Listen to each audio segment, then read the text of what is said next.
All right, welcome back to Big D Energy here. Terry Foster along with Lindsay. Big Ham Hunter over here. Bartholomew. Yeah, get rid of that Bartholomew. You know that's not even true.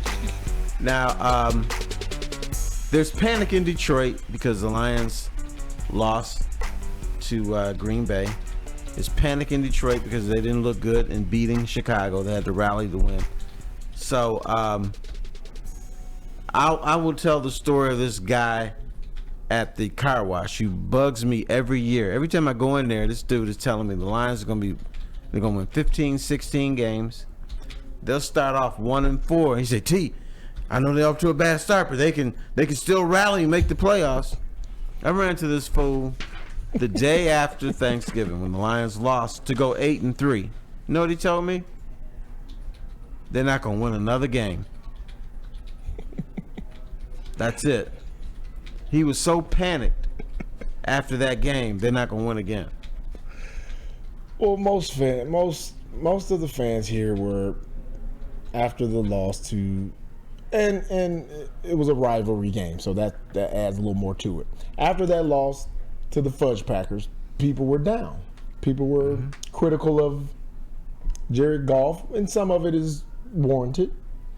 People were critical of the defense because, I don't think we registered one sack, right, Smitty? That is true. But the defense essentially gave up 15 points. Here's a narrative that I'm tired of in this city.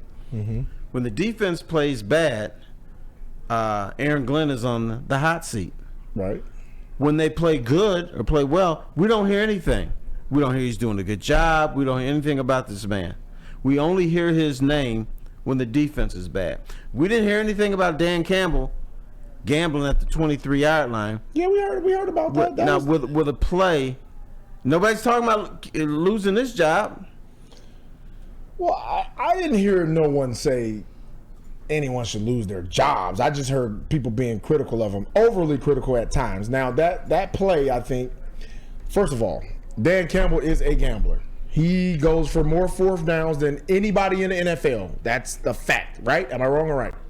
That is correct. So that's to be expected. People shouldn't be surprised when he goes for fourth downs. Nobody was surprised, including the Green Bay Packers. They were waiting for it. Right. So that's just his MO. So get used to it. Now everybody applauds and, Dan Campbell, man, he has big kahunas when they get the first downs. They applaud him when he gets the first downs. That is true. But you know what I think is happening now, bro?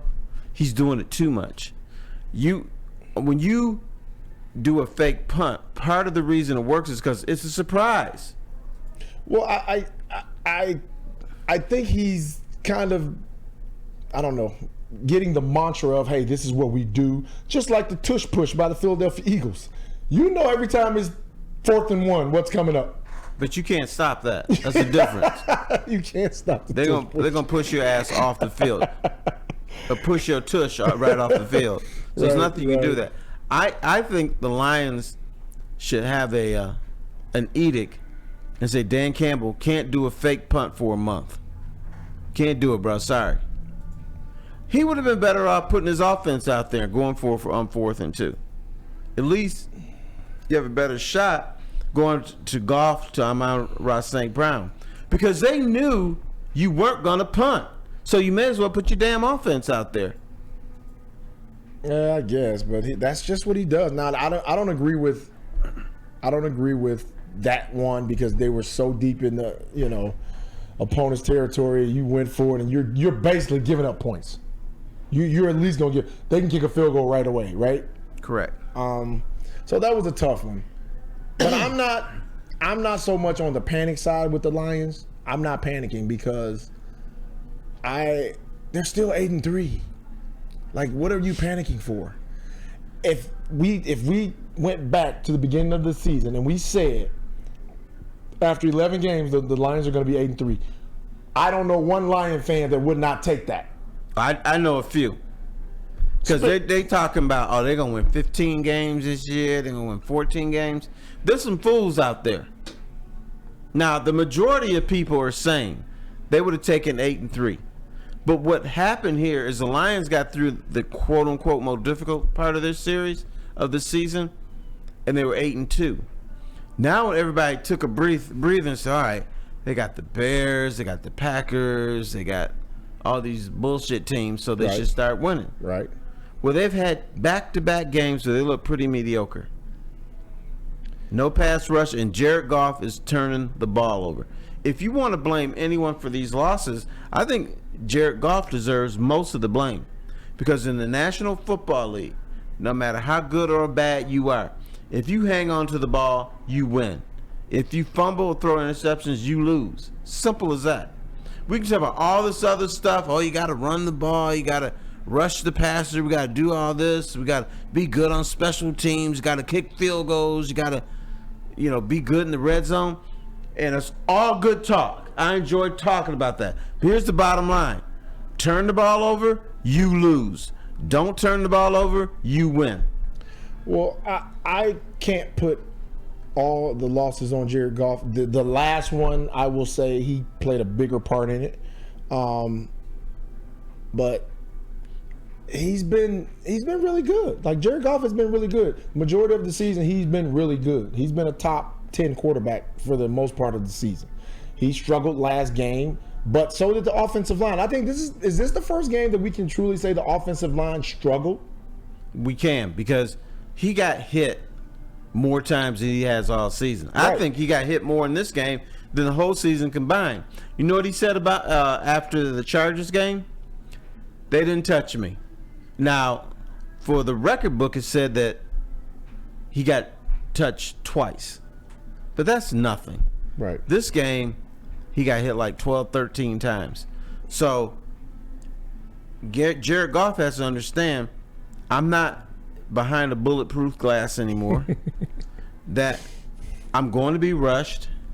My play action isn't going to always work. They're coming after me.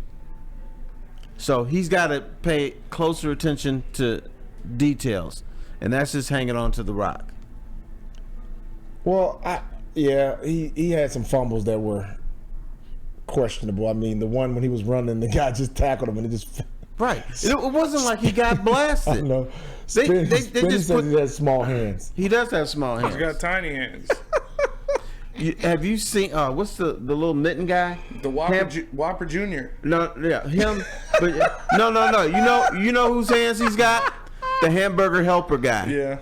With the little tiny mittens. That guy. That's Jared Goff. Oh, man. That's fair. He's got the Whopper Jr. hands. Do you know one NBA player that had small hands, Lindsay? Because y'all got... Well, yeah, there were quite a few. You know who had really small hands? Who? What's the big... He's a 7-footer, too.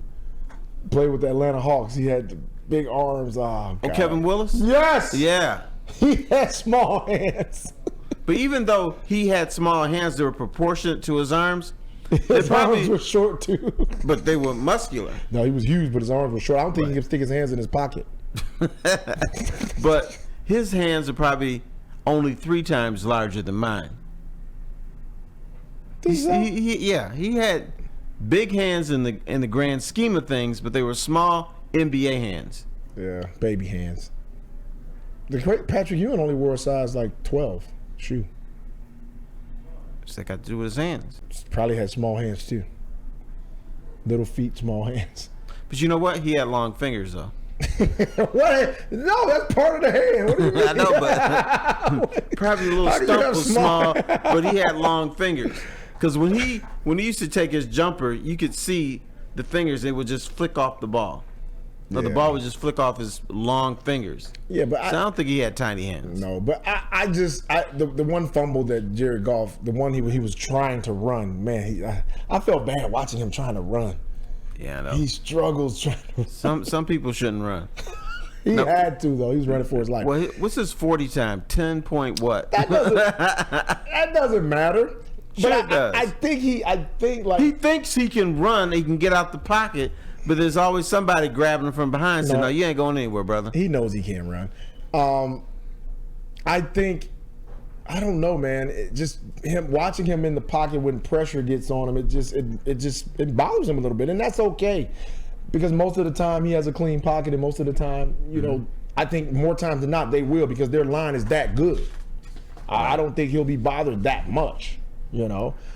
And I think they'll, as a coaching staff, they'll do some different things. If they're feeling pressure, they'll roll him out quick, get him out of the pocket so he can make some quicker passes or something like that.